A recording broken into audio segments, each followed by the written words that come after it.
pemirsa Semarang TV yang berbahagia. Jumpa kembali dengan saya Didik MS dalam program Biang Lala Sastra. Bersastra kita bahagia.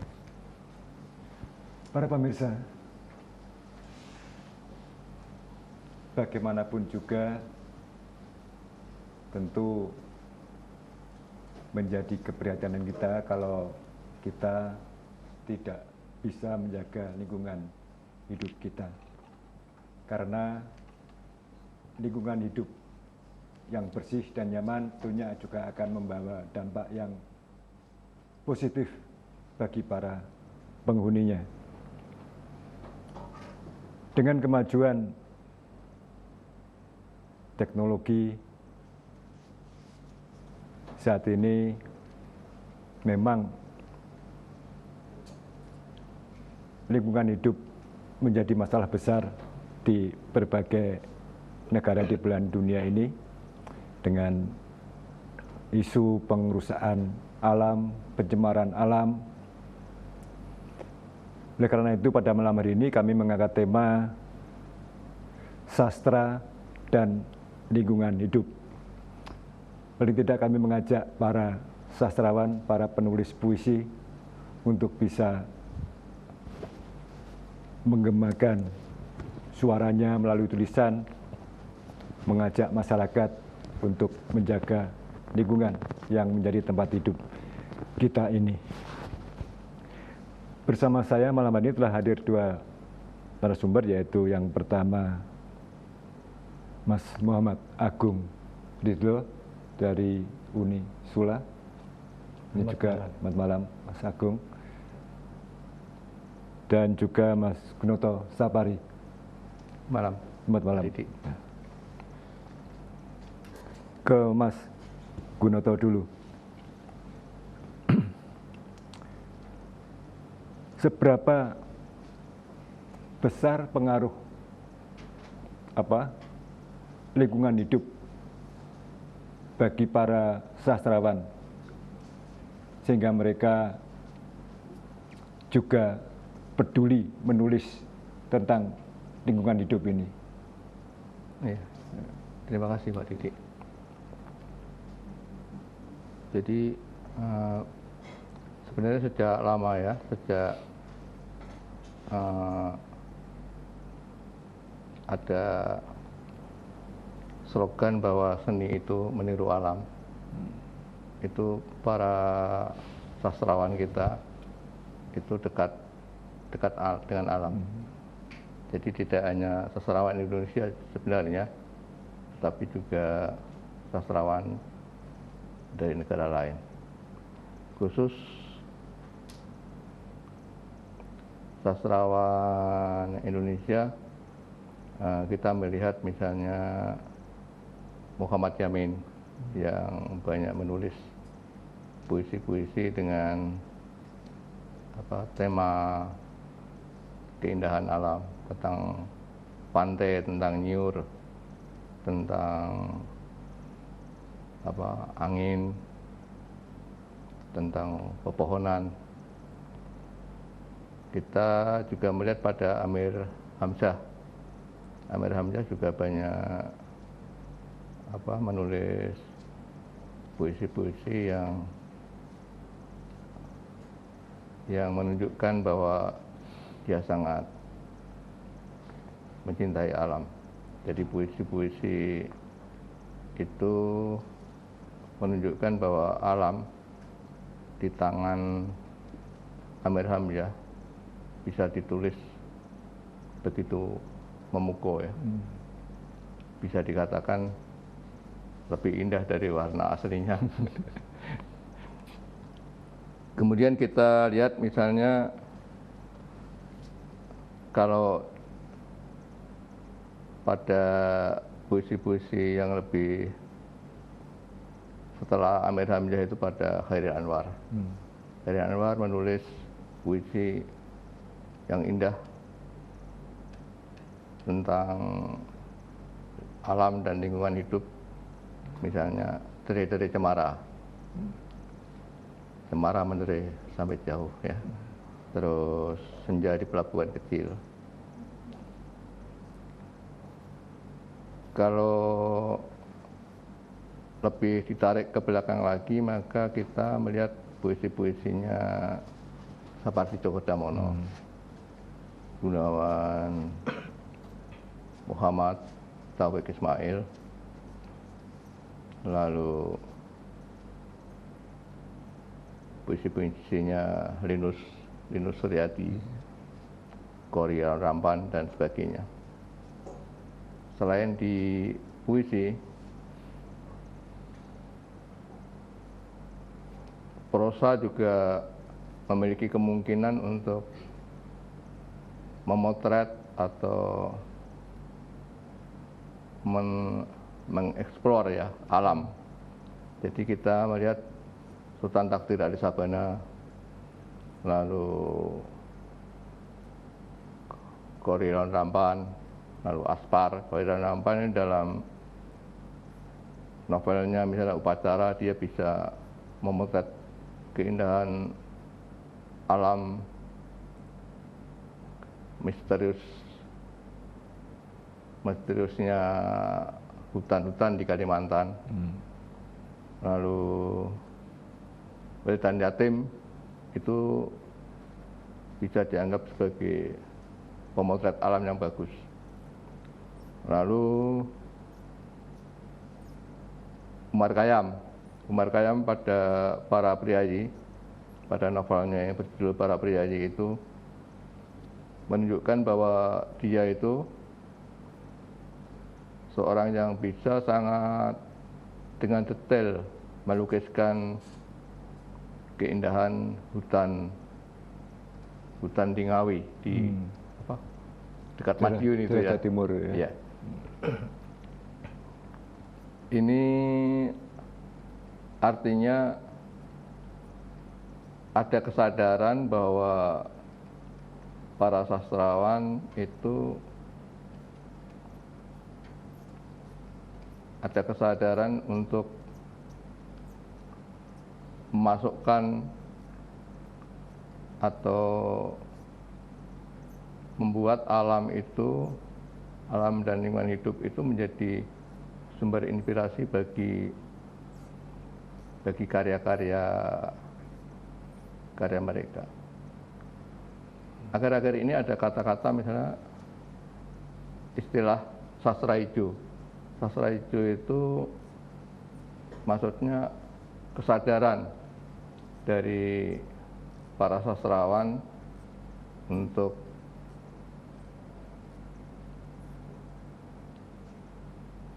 mengambil tema lingkungan hidup dan alam agar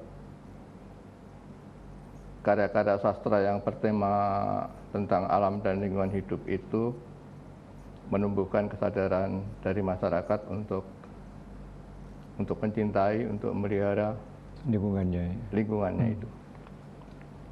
Saya kira itu Pak. Ya.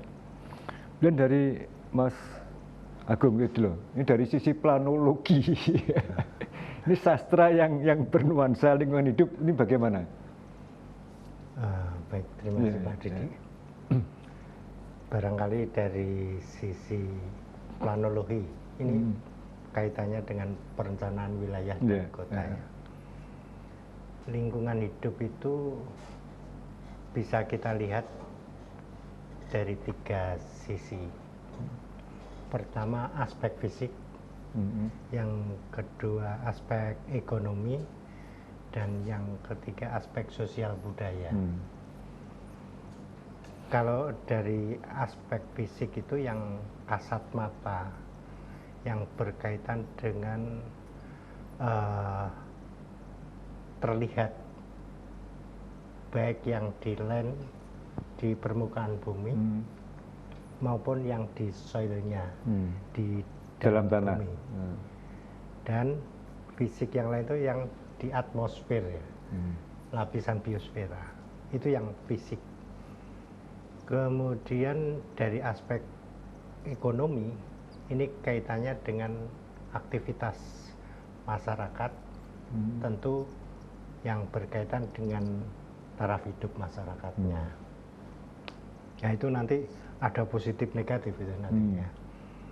Kemudian dilihat dari aspek sosial budaya, ini berkaitan dengan perilaku. Hubungan individu satu dengan individu lain, kelompok satu dengan kelompok lain, atau dalam suatu komunitas yang lebih besar. Nah, kalau puisi itu ekspresi jiwa. Ekspresi jiwa,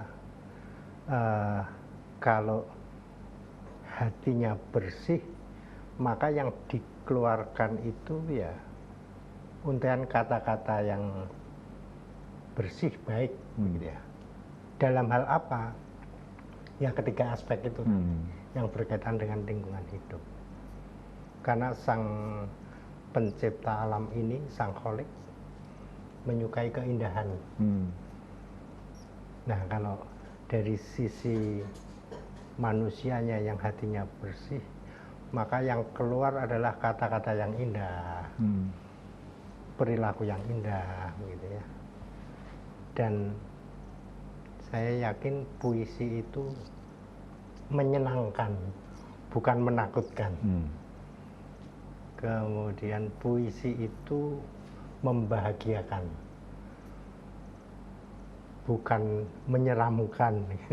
Meskipun apa isinya kesedihan tetap membahagiakan ya. Iya, tapi membahagiakan, walaupun mungkin dia membahas tentang hal-hal yang negatif, yang itu, tapi ungkapannya itu membuat senang orang lain atau dirinya sendiri. Oh, maksud tujuan puisi itu adalah seperti itu. Jadi mungkin itu ungkapan puisi bisa dikaitkan dengan lingkungan hidup dari ketiga aspek itu. Barangkali itu, Pak Didi. Kemudian dari karya sastra, entah itu puisi atau prosa ya, yang mengupas atau menelaah atau mengeksplor tentang lingkungan hidup, apakah ini sanggup menggugah masyarakat untuk melakukan hal-hal baik terhadap alam lingkungannya ini? Kira-kira bagaimana? Ya, memang ini perlu ada semacam riset pendidikan ya, mulai dari dini ya, sejak dini barangkali, mulai dari anak-anak, perilaku sejak anak-anak terhadap lingkungan hidup, kemudian bagaimana tutur kata antara orang tua terhadap anaknya, itu akan membawa pemikiran anak-anak itu ke arah komunikasi yang baik dan pemikiran yang baik. Nah, itu akan muncul rasa di dalam hati itu, tentu berkaitan dengan kebaikan-kebaikan yang tentunya bisa diwujudkan dalam berbagai macam ya, termasuk salah satunya puisi itu ya. Ungkapan hati atau ekspresi jiwa dari seorang anak, terus menginjak dewasa sampai ke dewasa ya, tentunya kemudian kalau di dalam masyarakat, kalau memang menjadi umat yang terbaik itu berarti hal-hal perilakunya dari hati yang terdalam, hati yang baik gitu ya, itu muncul perilaku yang baik ya, tentunya bisa macam-macam wujudnya itu ya. Terus saya ingin bertanya, kalau dalam planologi itu juga membahas tentang pertanian atau tidak? Oh ya. Nah, misalkan karena dengan dipakainya bahan-bahan kimia untuk tanaman, itu berdampak terhadap lingkungan bagaimana? Ya. Dampaknya bagaimana itu? Gini, kalau kita berbicara pertanian, pertanian itu istilah dalam arti luas. Kalau kita berbicara pertanian, di situ ada perkebunan, ada perikanan, ada tanaman keras tumbuh cepat, ada sawah, ada peternakan. Jadi itu semua adalah pertanian gitu ya. Jadi Nah, pertanian itu sendiri ada yang sawah dan horti dan lain sebagainya itu ya. Nah, berbicara masalah obat-obatan atau yang berbau kimia untuk apa namanya, entah itu dalam pemupukan atau pembasmi hama. Menurut penelitian memang beras itu ya, beras begitu disemprot insektisida itu ya, untuk bagaimana hama biar tidak ada. Menurut penelitian tampaknya sedikit demi sedikit itu masuk ke bulir-bulir padi itu. Nah, kita makan padi itu, menurut hasil penelitian sedikit demi sedikit ada yang berkaitan dengan mempengaruhi organ tubuh ya. Insektisida itu. Gitu. Kemudian pertanian yang lain dalam arti perikanan itu ada industri membuang limbahnya ke saluran, masuk sungai, masuk ke laut begitu. Itu kandungan merkurinya itu dimakan oleh ikan. Jadi ikan itu memakan hal-hal yang bercampur dengan cemaran-cemaran air. Nah, kemudian ikan tentu dikonsumsi oleh masyarakat. Nah, itu akhirnya berbagai macam munculnya penyakit melalui cemaran-cemaran itu. Secara tidak langsung terasa seperti itu. Di IPB ada penelitian juga itu. Nogosari dengan bungkus daun atau bungkus plastik. Ya. Jadi ini kaitannya dengan masalah kimia juga. Itu juga bagaimana? Kalau tentang rasa ada yang mengatakan enak yang daun gitu ya. Nah, ini tentunya berkaitan dengan masalah proses kaitannya dengan pembungkusan itu ya, atau perebusan antara daun maupun plastik untuk sebuah makanan gitu ya. Jadi barangkali ada hal yang perlu perhatikan, bagaimana ya istilahnya kita semua stakeholder ini dalam kaitannya dengan lingkungan hidup, dalam hal ini pertanian atau makanan, bagaimana sebaiknya dipikirkan juga kaitannya dengan proses obat-obatan atau kimia yang bisa berdampak terhadap kita sendiri. Gitu ya. Ya mungkin dengan seperti itu mungkin menggugah para sastrawan, menulis puisi untuk menuliskan itu dalam bentuk karya sastra mungkin ya. Ya baik, kita lanjutkan obrolan kami tentang sastra dan lingkungan hidup setelah pesan-pesan berikut ini.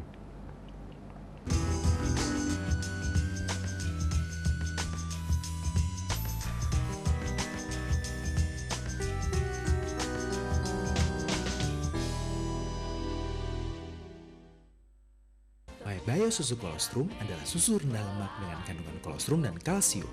Kolostrum adalah cairan prasusu yang dihasilkan oleh kelenjar mamalia pada 16 jam pertama.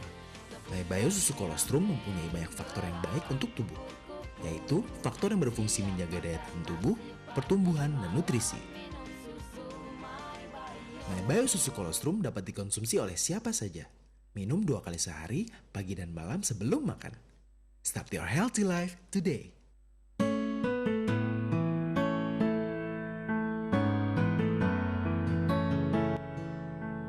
Yang minta airnya dong, haus nih.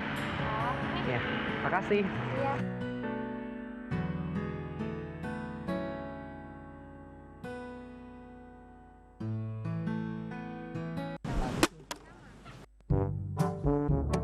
Yang, kok kamu buang sampah sembarangan sih? Di situ kan ada tong sampah.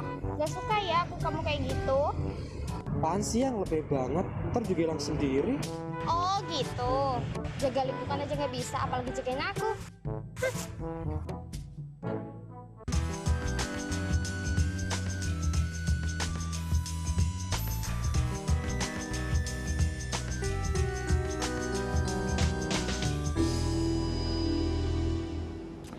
Terima kasih pemirsa, Anda masih di saluran 52 UAF Semarang TV dalam program Biang Lala Sastra.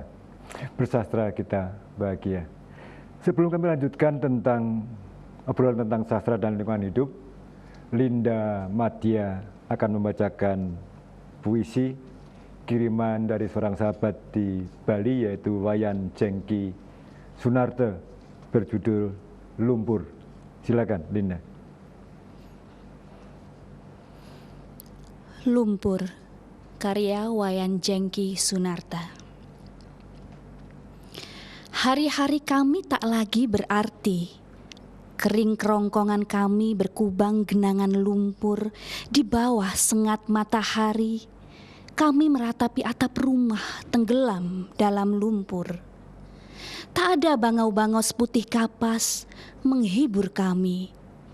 Kemana perginya nyanyian kodok, jengkrik dan suara serangga yang membelai malam-malam kami. Hanya lumpur, tapi ini bukan sawah yang suka cita kami, semai benih padi, bukan tambak gurami, bahkan pula kemakmuran yang kau janjikan. Malat petaka kau tabur di tanah-tanah kami, jadi hamparan lumpur. Hanya lumpur, melulu lumpur, tak ada minyak. Tak ada harta karun, hanya lumpur, melulu lumpur. Dari singgasanamu, dengan wajah dingin, kau saksikan keluarga kami berlahan terkubur dalam lumpur. Tangan kurus anak-anak kami menggapai-gapai udara, tak ada pegangan. Habis sudah mantra, tanda sudah doa, semua lengket dalam lumpur. Wajah Tuhan pun terpecik lumpur. Terima kasih. Lumpur, karya Wayan Jengki Sunarte. Wayan Jengki Sunarte ini setahu saya salah satu murid Umbu Landu Paranggi. Ya. Cukup aktif di komunitas sastra di Bali dan juga aktif menulis. Nih, jadi kembali ke sastra dan lingkungan hidup.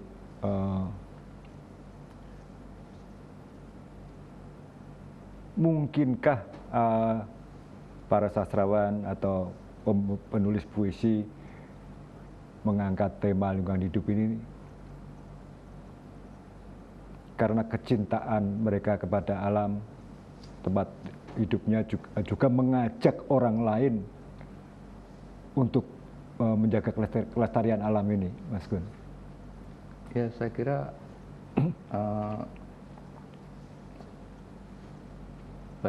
sudah banyak upaya itu ya, upaya yang dilakukan oleh kalangan insan sastra untuk melakukan upaya-upaya bagaimana sastra itu mengambil tema lingkungan hidup dan itu bisa menjadi wahana atau alat untuk menyadarkan masyarakat tentang pentingnya memelihara atau mencintai lingkungan hidup. Itu kita lihat misalnya beberapa bulan yang lalu. Jadi tadi dibaca puisinya Wayan Jengki oleh Mbak Linda. Wayan Jengki memang benar tinggal di Bali. Jadi beberapa bulan yang lalu di Bali ada satu forum pertemuan penyair dengan tema puisi dan lingkungan hidup. Dan kalau saya melihat antologi puisi yang dihasilkan itu benar-benar menunjukkan kecintaan para penyair terhadap lingkungan hidup. Ada yang menulis tentang kupu-kupu yang dulu banyak berterbangan di halaman rumahnya di pekarangan, sekarang sudah mulai langka. Terus kunang-kunang yang dulu banyak berpijar di tepi kali yang mewarnai indahnya malam juga sudah nggak ada. Terakhir saya melihat di daerah perumahan di daerah Kali PP itu hanya 1 ekor kunang-kunang ya. Kasihan ya. Dan konon juga capung juga. Capung kan katanya kan kalau daerah ada capungnya, berarti itu udaranya bersih. Ya. Dan sekarang juga kita sudah jarang melihat capung. Ya. Jadi ada yang menulis juga tentang lapisan ozon yang lubangnya semakin menganga. Lalu binatang-binatang yang dulu dengan indahnya, misalnya kalau dulu kita sering melihat seekor tupai melintasi jalan, melompat-lompat, kemudian lompat lagi ke pohon. Sekarang kan jarang kita temui. Sungai-sungai yang dulu banyak ikannya juga banyak udang juga sekarang sudah. Itu banyak ditulis oleh para penyair dalam antologi puisi yang dihasilkan di pertemuan di Bali itu. Termasuk tadi Mas Gun menyebut salah satu puisinya Hairil Anwar, Derai-derai Cemara. Iya. Pohon cemara juga sudah mulai tidak terlihat juga. Iya. Ya mungkin bisa dibacakan Derai-derai Cemara tadi Mas Gun. Iya.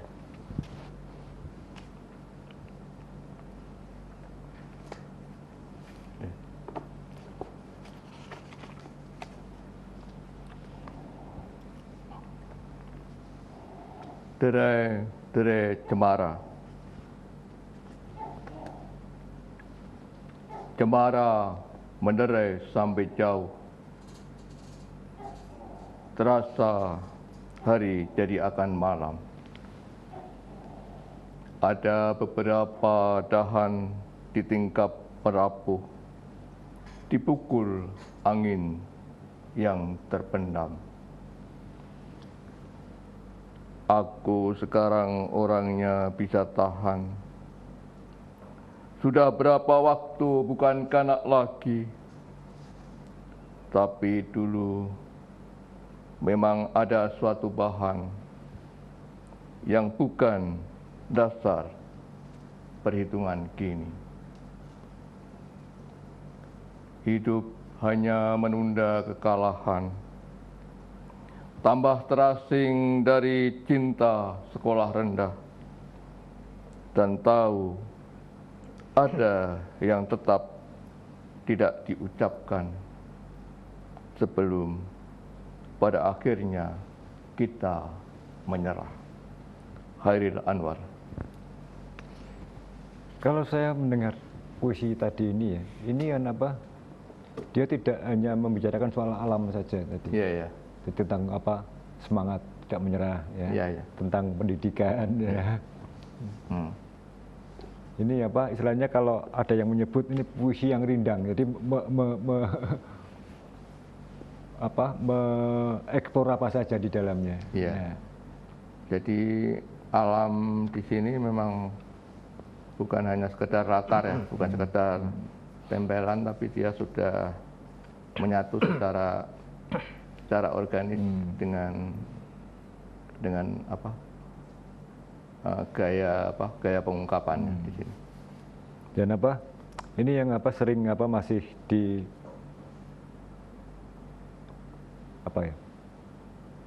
entah dilupakan, entah diabaikan, entah mungkin kekurang tahuan ya. Terutama oleh para pemula ya. Jadi menulis puisi mereka biasanya hanya berpikir untuk dirinya sendiri. Padahal kan kalau kita menulis kita harus berpikir bahwa karya kita akan dibaca oleh orang lain. Ya. Jadi orang lain harus juga bisa menikmati, menjiwainya. Ya. Nah ini kalau saya amati memang semua puisi karya Anwar itu memang sudah melewati perenungan yang dalam sehingga menghasilkan karya yang betul-betul iya, betul. yang enak dibaca gitu ya. Jadi ada pesan, ada amanat di balik puisi-puisinya itu, meskipun tidak diungkapkan secara eksplisit ya. Jadi secara tersirat. Saya juga ingin mendengarkan Mas Agung baca puisi. Tadi sudah disiapkan. Karya Taufik Ismail, Beri Daku Sumba. Silakan Mas Agung. Beri Daku Sumba, karya Taufik Ismail. Rinduku pada Sumba adalah rindu padang-padang terbuka, di mana matahari membusur api di atas sana. Rinduku pada Sumba adalah rindu peternak perjaka, bila mana peluh dan tenaga tanpa dihitung harga. Tanah rumput, topi rumput, dan jerami bekas rumput. Keleneng genta, ringkik kuda, dan ternak gembala. Berdilirah di pesisir, matahari kan terbit dari laut. Dan angin zat asam panas mulai dikipas dari sana. Beri daku sepotong daging bakar, lenguh kerbau dan sapi malam hari. Beri daku sepucuk gitar, bossa nova, dan 3 ekor kuda. Beri daku cuaca tropika, kering tanpa hujan ratusan hari. Beri daku ranah tanpa pagar, luas tak terkata, namanya Sumba. Rinduku pada Sumba adalah rindu 1000 ekor kuda yang turun menggemuruh di kaki bukit-bukit yang jauh. Sementara langit bagai kain tenunan tangan, gelap coklat tua. Dan bola api merah padam membenam di ufuk teduh. Rinduku pada Sumba adalah rindu padang-padang terbuka, di mana matahari membusur api, cuaca kering, dan ternak melenguh. Rinduku pada Sumba adalah rindu 1000 ekor kuda yang turun menggemuruh di kaki bukit-bukit yang jauh. Demikian, Pak. Ya, terima kasih Mas Agung.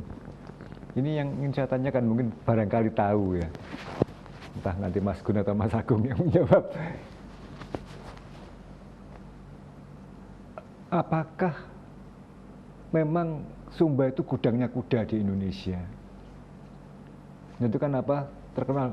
Daerah lain juga ada kuda, tapi mengapa yang sering saya baca itu kuda Sumba yang sering dituangkan dalam tulisan. Yang terkenal dengan kalau nggak salah kuda sandalwood ya kalau nggak salah ya. Iya. Itu mungkin barangkali yang tahu siapa, mungkin bisa. Di sana kan ada Sabana ya. Iya. Dan saya kira itu suatu habitat yang sangat cocok untuk kuda. Termasuk siapa? Si Umbulandu juga disebut sebagai kuda Sumba. Jadi saya kira wajar kalau makhluk hidup kalau sesuai dengan habitatnya maka dia akan mudah tumbuh, mudah dipelihara, sehingga populasi kuda di sana memang cukup banyak. Dan mangsa bana yang paling banyak di Sumba di Indonesia ini. Iya, iya. Di Nusa Tenggara. Nusa Tenggara. Iya. Jadi memang cocok untuk habitat kuda-kuda ini ya, iya. Sehingga begitu terkenal, begitu sering ditulis. Iya. Ya. Kemudian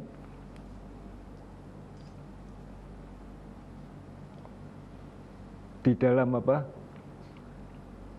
ada nggak mungkin patron atau rumusan khusus bagaimana menulis puisi tentang lingkungan hidup gitu, Mas Gun? Semacam pedoman.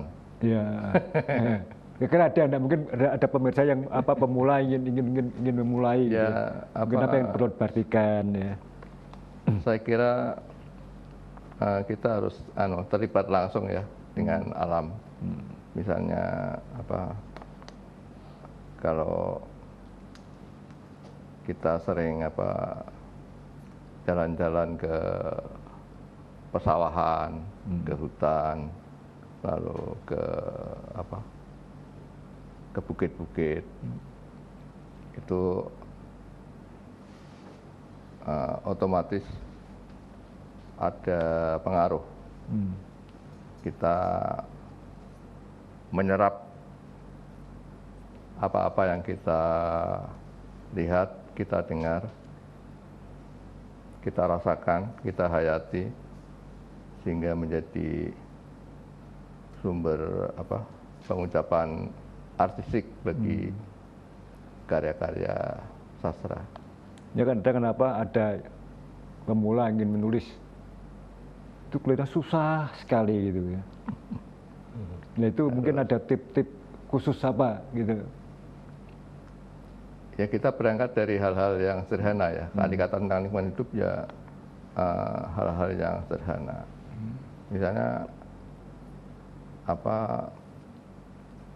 seperti yang tadi saya sampaikan, misalnya mulai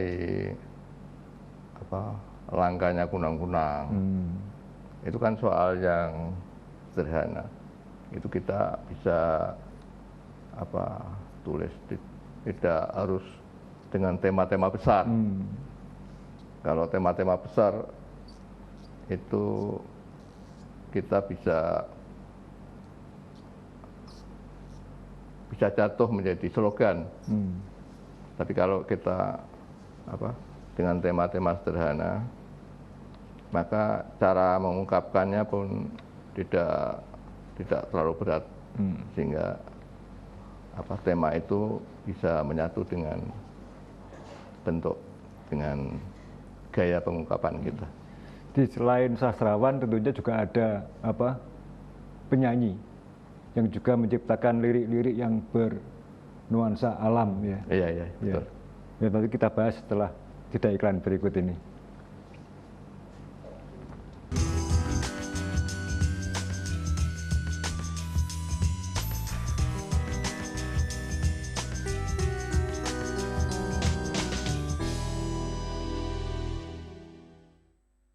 Waspada bakteri dan virus di sekitar kita. Virus corona telah menjangkit ribuan orang dan telah menyebar ke 16 negara. Bagaimana mencegah tertular virus corona ini? Menggunakan masker saja tidak cukup untuk mencegah penyebaran virus corona, karena ukuran virus corona yang hanya sekitar 0,1 mikron tidak dapat dihadang oleh masker umum yang hanya dapat menyaring partikel berdiameter 0,3 mikron. Kita juga harus sering mencuci tangan dengan bersih, juga menghindari kontak fisik dengan orang yang sakit, dan lengkapi asupan untuk meningkatkan sistem imun tubuh dengan mengonsumsi MyBio Susu Kolostrum. Karena MyBio Susu Kolostrum sangat bermanfaat untuk meningkatkan daya tahan tubuh, membantu proses penyembuhan, serta proses pertumbuhan. Dengan rutin mengonsumsi MyBio Susu Kolostrum, akan membantu mencegah tubuh kita tertular dari serangan virus penyakit yang berbahaya. MyBio Susu Kolostrum. Start your healthy life today.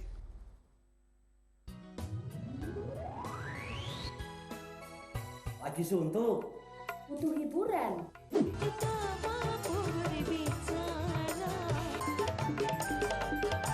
Goyang. Asai. Nonton wedangan. Wedangan setiap Jumat pertama Jam 8 sampai jam 9. hanya di Semarang TV. Wedangan Memang hot. Start your healthy life today, my bio. Seiring bertambahnya usia, produksi sel imun dan sel-sel pertumbuhan dalam tubuh akan berkurang. Pola hidup yang tidak sehat, perubahan cuaca yang tidak menentu, stres, hingga paparan radikal bebas yang terus-menerus menggerogoti sistem kekebalan tubuh, sehingga tubuh rentan sekali terkena penyakit, mulai dari influenza, alergi, asma, pneumonia. Perkuat sistem kekebalan tubuh Anda dengan susu Colostrum My Bio. Diformulasikan secara khusus untuk menutrisi dan meningkatkan daya tahan tubuh. Anak-anak, remaja, atlet, orang tua hingga mereka yang sedang tahap penyembuhan dalam sakit dapat mengkonsumsi My Bio. Konsumsi susu Colostrum setiap hari dan dapatkan manfaat seperti meningkatnya daya tahan tubuh, mempercepat proses penyembuhan bagi Anda yang terkena penyakit, memaksimalkan sistem pertumbuhan. Jangan tunggu sakit datang. Mulai hidup sehat Anda hari ini bersama susu Colostrum My Bio. Start your healthy life today, my bio.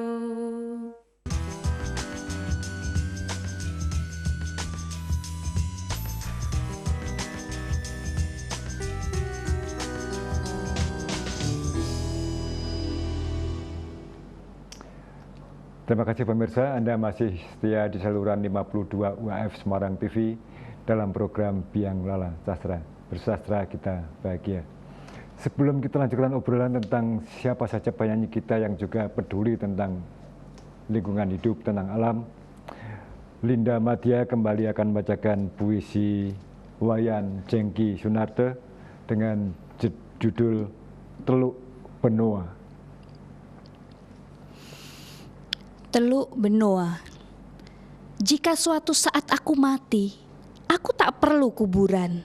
Bakar mayatku dan tebar abuku di laut, tempat aku bisa bercanda dengan ikan-ikan cahaya, kepiting, ganggang, ubur-ubur dan segala penghuni niskala. Namun, jika kau paksa mengubur laut daerah istirahatku nanti, jika kau paksa bikin pulau buatan, bersiaplah, aku akan terus gentayangan di saku kemejamu, di meja kasinomu, di apartemen, di hotel, di restoran, di kolam renang, di villa, di segala tetek bengek yang kau puja. Dan aku akan terus meniupkan mantra dari jiwa-jiwa nelayan dan pelaut teraniaya, dari jiwa-jiwa kaum jelata yang kau tipu, dari jiwa-jiwa pasrah ibu bumi. Aku akan menghisap ubun-ubunmu dari semestaku. Maka dengan mudah pula bagiku menenggelamkan daratan buatanmu. Sekali isap hancur pesta poramu, musnah serakahmu. Hutan-hutan bakau berkerumun dalam jiwaku, dan kau hanya sepercik debu yang sekejap sirna disapu waktu. Wayan Jengki Sunarta 2015. Terima kasih. Terima kasih Linda. Baik, beberapa penyanyi Indonesia juga mengungkapkan kepeduliannya tentang alam. Ya. Yang saya masih yang ingat itu Uli Sigar Rusadi. Ya. Mungkin Mas Gun atau Mas Agung mungkin mengenal penyanyi yang lain yang peduli terhadap alam. Ya. Barangkali Mas Agung ada penyanyi lawas ya. Kalau yang sering kita dengar itu tidak asing ya Kos Plus itu ya. Kos Plus dengan album Nusantaranya itu iya, Nusantara berapa itu ya. Kaitannya dengan lingkungan hidup juga itu. Ada kolam susu gitu ya. sama ya segala sesuatunya diceritakan oleh Gus Plus itu. Kemudian Frankie juga, Frankie Saila tua ya, ya. Dia juga menyanyi juga itu, kaitannya dengan lingkungan hidup juga. Terus kalau yang berkaitan dengan kelompok itu siapa itu namanya, Bimbo itu kan kaitannya dengan lingkungan hidup, menyoroti lingkungan hidup juga. Melati dari Jayagiri. Iya, lagu-lagunya kan asik juga. Itu zaman mahasiswa itu saya sering mendengarnya. Pasti dulu nggak TV, radio itu. Kita radio sambil belajar. Iya, setel radio, kemudian kalau di Bandung itu kita kirim apa untuk kawan-kawan ya, selamat pilihan pendengar, ya pilihan pendengar, minta lagunya begitu. Terus begitu dibacakan, oh ini nama kita mengirim lagu begitu ya, untuk siapa itu senang. Itu hanya radio. Jadi dari Agung Ridho disanggar cerita untuk siapa begitu ya. Untuk Didi. Nanti kemudian waktu itu masih ada apa, radio apa itu? Iya. Agil itu langsung calling-callingan. Pernah saya sudah di Semarang ini ke Radik 99 ini ya. Ada tanya jawab juga setelah kita kirim lagu, terus ada semacam kuis. Yang di Manyaran itu ya? Ya. Radik 99. Radik 99 dan Gajah Mada. Gajah Mada juga. Ya. Terus saya jawab begitu, terus di apa namanya? Ternyata dapatnya apa? Kaos dikirim. Beberapa kali, kemudian sesuai iklannya terus dapat kosmetik juga. Jadi penyanyi itu tampaknya memang bisa membuat, entah itu yang bikin penyanyinya atau mungkin ada yang lain, penciptanya, liriknya itu lingkungan hidup gitu. Jadi memang menarik itu. Jadi saya cuma khawatir kepada generasi muda ke depan barangkali ya, penduduk semakin bertambah banyak, hidup di kota, kemudian habitat atau kaitannya dengan hewan-hewan itu sudah mulai berkurang, bisa melihatnya di kebun binatang, atau mungkin bahkan anak-anak melihat ini hewan apa ini, melihatnya cuma digambar tapi tidak melihat secara langsung gitu. Atau di museum sudah berupa sudah dikeringkan gitu ya. Iya, melihatnya hanya di buku-buku saja. Ini loh sapi, ini loh ular gitu. Dia tidak melihat langsung. Nah, itu tampaknya memang ditanamkan dan populasi mengenai yang berkaitan dengan lingkungan hidup termasuk hewan-hewan memang perlu diupayakan jangan sampai punah. Sehingga lingkungan hidup itu aman dan kita semua termasuk anak-anak itu tahu persis bahwa ciptaan Ilahi Robbi itu ada itu begitu ya. Sang pencipta membuat lingkungan hidup itu nyaman. Juga saya mungkin Mas Gun, penyanyi lain grup yang peduli terhadap alam, siapa yang diingat? Mungkin yang Ebit misalnya. Ebit ya, yang menulis atau menyanyi berita kepada kawan, ada Lolong. Saya kira itu patut disebut kalau kita berbicara tentang lagu-lagu dan syair-syair tentang lingkungan hidup. Dan Abid juga tidak mau disebut penyanyi, dia maunya disebut menyanyikan puisi. Kemudian kalau grup memang selain Kostos kan kita punya beberapa mungkin Panbers itu Indonesia Lovely Country. Iya. Panjaitan Bersaudara ya. Kemudian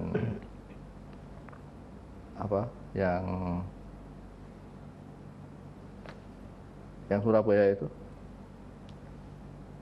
The Gembel. Ya. Saya kira juga patut kita sebutnya. Kalau dalam lingkungan Jawa Tengah itu ada sejumlah sastrawan yang begitu peduli terhadap lingkungan hidup. Oh yang ngomong kan ini apa lagi pengumpulan puisi bakal antologi puisi Semarangan. Iya ya. Apakah dari kontributor ada yang menyinggung juga tentang lingkungan hidup di Semarang? Ada. Iya betul. Ya tentang bagaimana rob. Ya karena pohon-pohon bako sudah hutan-hutan bako lenyap. Kemudian kalau dalam bidang prosa itu kita mengenal Ahmad Tohari ya. Ahmad Tohari ya. Kan yang banyak memotret alam desa. Trilogi itu ya. Pedesaan. Itu Ronggeng, Dukuh Paruk, Jendera Terkasa.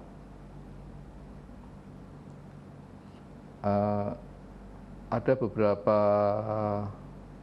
hal yang menarik kalau kita berbicara tentang sastra dan lingkungan hidup ini.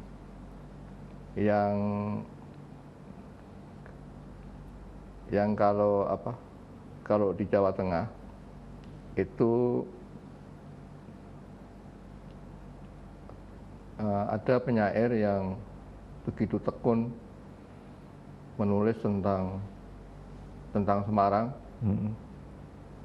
yang diunggah di Facebook. Berikut fotonya. Itu Bambang Supranoto. Orang Janggal Cepu sekarang itu ya? Iya ya. Dia kan tinggal di Cepu, tapi kelahiran Semarang ya. Dan dia mengumpulkan puisi-puisinya dalam sebuah buku. Dan itu menarik karena lingkungan hidup dan alam bagi dia menjadi sangat penting ya, sangat urgen mewarnai puisi-puisi yang dia ciptakan. Yang menarik dia melengkapi dengan foto. Iya. Jadi kalau berbicara tentang kucing, ada kucingnya. Ya. Ini pohon ada pohonnya itu. Ya. Kemudian sudah adakah atau belum antologi puisi khusus tentang lingkungan hidup ini? Sudah ada. Sudah ada, pernah ada. Ya selain yang di Bali itu, yang judulnya saya lupa ya. Kemudian yang dikoordinasi oleh namanya Naning Pranoto, itu juga mengenai lingkungan hidup. Kalau yang di Banjarsari itu yang November Rain itu bisa dimasukkan dalam kategori itu enggak? Lingkungan hidup enggak? Saya kira betul ya, bisa ya. Nah. Kemudian yang Mbak Linda ikut di Banjarmasin itu kan ada warna lingkungan hidupnya juga. Banjarsari. Ya. Itu kan penggeraknya siapa Mbak Linda? Perpustakaan daerah. Ya, jadi programnya perpustakaan daerah Banjarbaru. Dan kemarin Linda juga berangkat. Kebetulan lolos yang ini Pak, buku Pak. Mungkin bisa cerita sedikit Mbak Linda di sini. Pengalaman di Banjarsari kemarin. Banjarbaru. Banjarsari. Salah.